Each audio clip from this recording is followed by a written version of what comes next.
Tozana Esengo Yakozalana, secrétaire général aux affaires coutumières, Papa Augustin Mugimi Tiamweni, bonjour. Bonjour.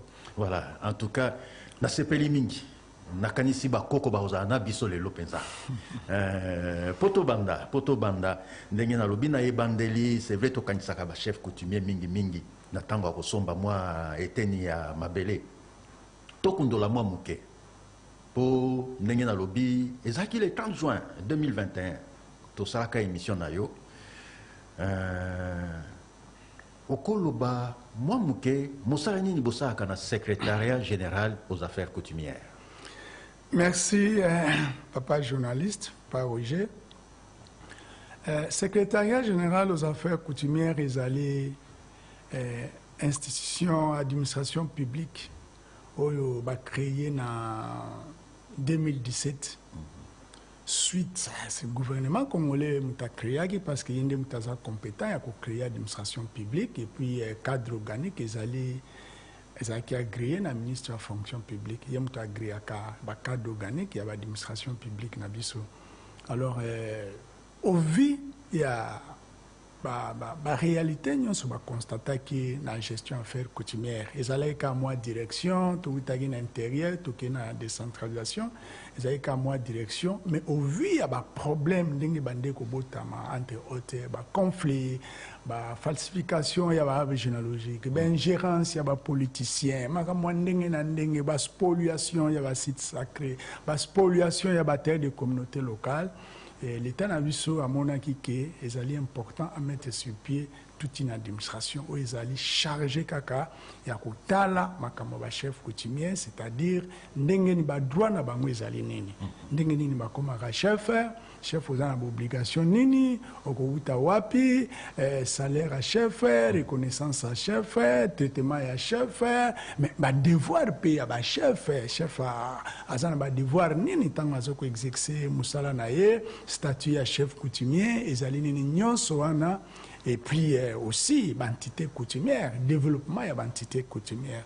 Nous sommes ezali misala bapesa kibiso, mais surtout aussi, kutala, faire appliquer, parce que la loi ezali belé, tous en la loi, tous en un texte réglementaire, où ils ont géré, ma camion sur tali, chef coutumier.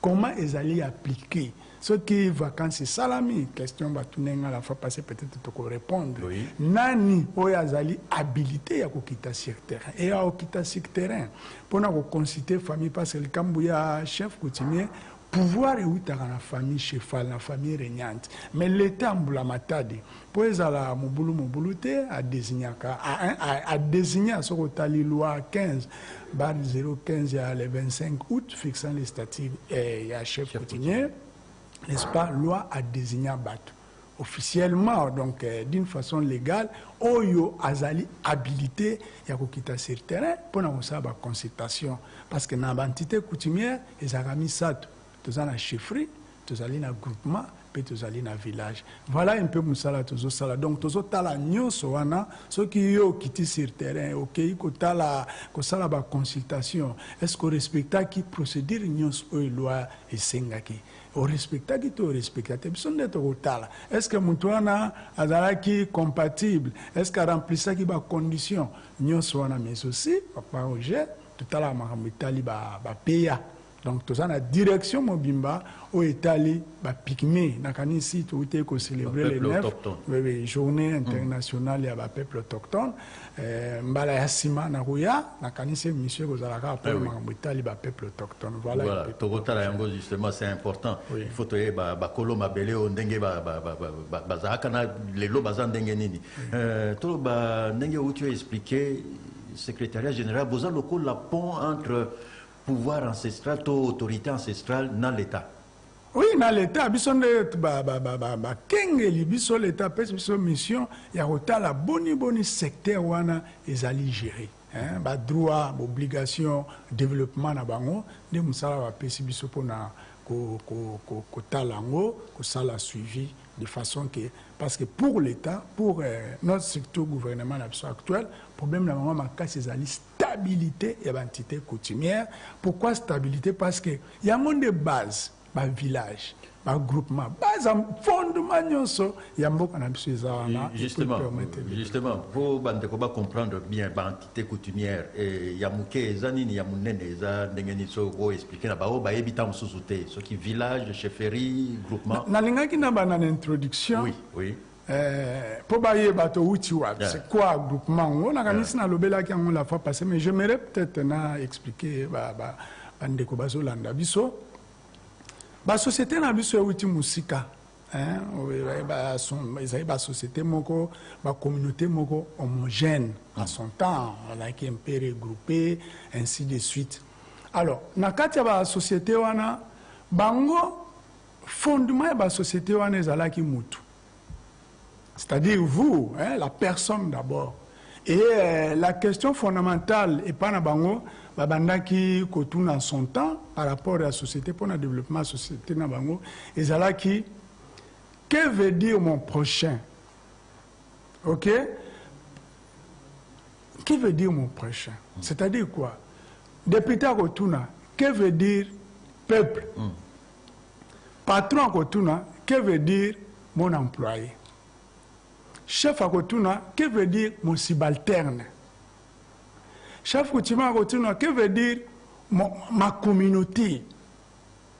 Ainsi de suite, Papa Roger. Alors, la mituna nyon soana, ce qui ont mituni, au lobby de Zaliwana, que veut dire mon prochain? Ce qu'on continue à profondeur. Important soana, miyano ane ko permettre yo, oebaki, prochain ayo wana aza semblable lokola yo aza mutu lokola yo tango zali patron oyebi ke subalterne na wana aza na makila aza na ba besoin lokola yo donc aza na droit ya vie pe lokola yo donc ba mituna nyonso na bande ko tuna e yaki ko sala en sorte que ba banda ko développer ba principe o ba principe to bengi basi se coutume ba valeur na société na bangwana ba valeur ezalaki nini par exemple solidarité hospitalité na kata ba société na bangwana na kata société na bangwana ezalaki mutu tel abeli bango nyonso baki liwa esalami okokende kuna okoyoka mibeko na bango balobi soki mutu akufi na mboka na biso mutu akende zamba te bino nyonso bovandi okomona la différence lelo soko ovandi ozali na gombe bakufeli mutu okomona bato bakoya la plupart eza baconnaissance bato basala na bango mais soko oke mpe na périphérie oke na bakingasani oke na bakindele okende okuta toute une population baye même baye te mutu tel na lupango tel eza na ebembe baye c'est un peu ça ba société akalande bazalaki ndako eziki moto mboka moma ba se mobiliser pona okende ko sunga ndeko wana pona batunga ndako mususu ainsi de suite. Donc par rapport à la société na biso lelo docteur akotuna soki docteur atuni ma maladie azali nani papa aujourd'hui on a connu beaucoup de problèmes okomona mutu abeli bokena un hôpital en lieu place baeba d'abord azanani mutu ayewana c'était malade non où est l'argent? Biso toza ba responsable. Na kuta na bakebele na gestion ya administration na biso. On va na bureau ba bengyo mututel a piqué crise. Mututel a koi. Mbang boken hôpital. Bon comment l'hôpital quelque temps après par aujourd'hui comment nous capoche. Aussi au commune à 200, au commune à 300, $400. Parfois donc maye le sili au benga au luka. Mais na société na biso oya bokoko wana ba valeur na moma développer ki d'abord mutu. L'homme a une importance capitale.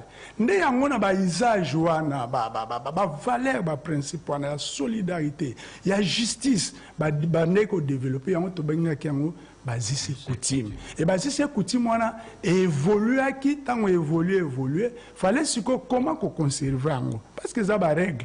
Ça ba règle. Oh pindo yoki et ça ba droit parce que voulu par bango moko. Et ça tendenge à la différence na ba droit na biso positif oyo loi par exemple bazo ko légiférer en assemblée na ba député kuna na ki population bango moko pona ba besoin moko donné ya société na bango ba développer ba valeur wana oyo comment obligatoire ba usage wana ba pratique wana donc c'est pas pratique moko ya mutuya sokotali l'essentiel na ba pratique wana finalité nango ezalaki nini ezalaki mutu aza nani importance na ye ezali nini contrairement à la société moderne oyo lelo eza individualisme oyo lelo eza problème ya baintérêt nde na uti oloba mutu abeli bokimi na ye mbangu soki mutu ezali te parfois ekomi compliqué